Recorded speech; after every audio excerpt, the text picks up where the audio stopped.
आइए दोस्तों बात करते हैं बैंक लोन से जुड़े दो महत्वपूर्ण अपडेट। अगर आपने भी किसी भी बैंक से लोन लिया हुआ है, SBI bank, Punjab national bank, bank of Baroda, किसी भी इंडियन बैंक से अगर आपने लोन लिया हुआ तो बड़ा अपडेट आ चुका है। आरबीआई की ओर से महत्वपूर्ण ऐलान कर दिया गया है। दो बड़े अपडेट में हम आपको बताएंगे आरबीआई की ओर से जो बड़ा ऐलान किया गया है उसके बारे में जानकारी। इसके अलावा दूसरा अपडेट हम आपको बताएंगे कि आप होम लोन की ईएमआई पर कैसे अपनी ईएमआई का फायदा कम करके उठा सकते हैं, यानी होम लोन की ईएमआई से जुड़ा महत्वपूर्ण अपडेट जिसमें आपकी ईएमआई कम हो सकती है। 5 तरीके हम बताने वाले हैं। तो शुरुआत करते हैं। सबसे पहला बड़ा अपडेट है, ब्याज दर में बदलाव नहीं हुआ है, 6.5% रेपो रेट रहेगी। आरबीआई ने यह बड़ा ऐलान किया है। 6 अप्रैल 2023 का यह ताजा अपडेट आ चुका है। लोन महंगे नहीं होंगे, ईएमआई भी नहीं बदलेगी, यानी भारतीय रिजर्व बैंक ने गुरुवार को रेपो रेट में इजाफा न करने का बड़ा फैसला लिया है। ब्याज दर 6.5% बनी रहेगी। इससे पहले आरबीआई ने रेपो रेट में लगातार 6 बार इजाफा किया था, लेकिन आज के आरबीआई के फैसले से पहले एक्सपर्ट अनुमान लगा रहे थे कि रेपो रेट में 0.25% का इजाफा किया जा सकता है। ऐसा इसलिए हो सकता था क्योंकि हाल ही में federal reserve, European central bank, bank of England समेत दुनिया के तमाम सेंट्रल बैंकों ने ब्याज दरें बढ़ाई थी। लेकिन फिलहाल जो राहत का अपडेट है वो आ चुका है कि ब्याज दर में कोई भी बदलाव नहीं हुआ है, 6.5% ही रेपो रेट रहेगी। और ऐसे में फिलहाल जो आपके लोन की ईएमआई है, लोन महंगे नहीं होंगे, ईएमआई भी नहीं बदलेगी।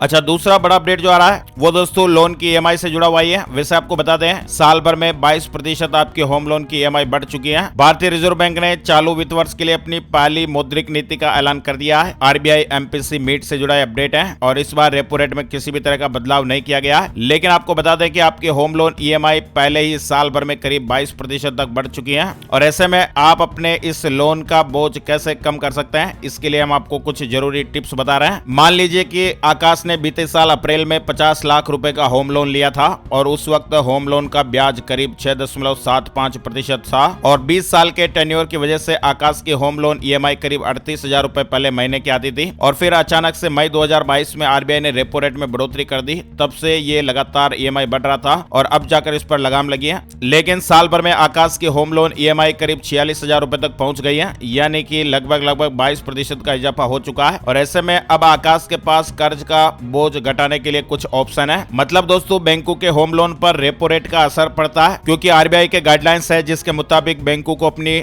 लोन ब्याज दरों को किसी भी बाहरी स्टैंडर्ड के हिसाब ईबीएलआर से कैलकुलेट करना होता है। इसलिए होम लोन की जो ब्याज दर है वो रेपो रेट बढ़ने के साथ ही बढ़ जाती है। फिलहाल आरबीआई ने राहत दे दी है, रेपो रेट नहीं बढ़ाई है। अब बात करते हैं दोस्तों ऑप्शन की, कैसे घटाएं कर्ज का बढ़ता बोझ। अब आप सोच रहे होंगे कि ईएमआई के इस बढ़ते बोझ को कैसे घटाया जाए, क्या कोई ऐसा रामबाण नुस्खा है जो बढ़ते ब्याज दर के दर्द को कम कर सकता है? तो यहाँ पर आपके लिए कुछ तरीके हैं, ऑप्शन है। पहला तरीका होता है दोस्तों, आमतौर पर बैंक जब भी लोन देते हैं तब आपके पास कई तरह के ब्याज दर वाले फॉर्मूलों में से एक को चुनने का मौका होता है और ऐसे में आपको एमसीएलआर या फिर बीपीएलआर पर बेस्ड होम लोन को तरजीह देनी चाहिए। यानी आपके पास ऑप्शन होता है कि आपको एमसीएलआर वाला लोन लेना है या फिर बीपीएलआर वाला। अक्सर देखा गया कि इस तरह की ब्याज दर पर बेस्ड लोन का इंटरेस्ट रेट ईबीएलआर या फिर आरआरएल के मुकाबले कम बढ़ता है। इसके अलावा आपके पास लोन को स्विच करने का ऑप्शन भी होता है। अगर आपको लगता है कि एमसीएलआर के मुकाबले आपका ही बैंक ईबीएलआर पर सस्ता ब्याज दे रहा है, तब आप अपने लोन को स्विच भी कर सकते हैं। आप अपने होम लोन को अपने मौजूदा बैंक से दूसरे बैंक में भी ले जा सकते हैं जो आपसे कम ब्याज ले रहा है। इसके अलावा दोस्तों, अगर आपके लोन और अन्य क्रेडिट पेमेंट की हिस्ट्री अच्छी है तो निश्चित तौर पर आपका क्रेडिट स्कोर भी बढ़िया होगा और इसका फायदा भी आप बैंक से अपने होम लोन की ब्याज दर कम करवाने के लिए उठवा सकते हैं। अथवा एक और ऑप्शन ये भी होता है कि जब आप होम लोन स्विच करें तब इसका फायदा लोन की ब्याज दर को कम करवाने के लिए उठा सकते हैं। चौथा ऑप्शन है, इसके अलावा एक और तरीका यह भी है कि आप होम लोन के साथ साथ अपनी एक्स्ट्रा साइड सेविंग भी करें, समय समय पर लोन का प्रीपेमेंट कर दें ताकि आपका जो बोझ है वो धीरे धीरे कम होता चला जाएगा। तो ये कुछ 4 जरूरी टिप्स थे। तो फिलहाल दोस्तों आरबीआई की ओर से बैंक खाताधारकों के लिए और साथ ही लोन वालों के लिए ये 2 बड़े अपडेट है। उम्मीद करते हैं कि आपको जानकारी अच्छी लगी होगी। लाइक और शेयर करना मत भूलिएगा। Thank you, take care, good bye, जय हिंद, जय भारत, वंदे मातरम।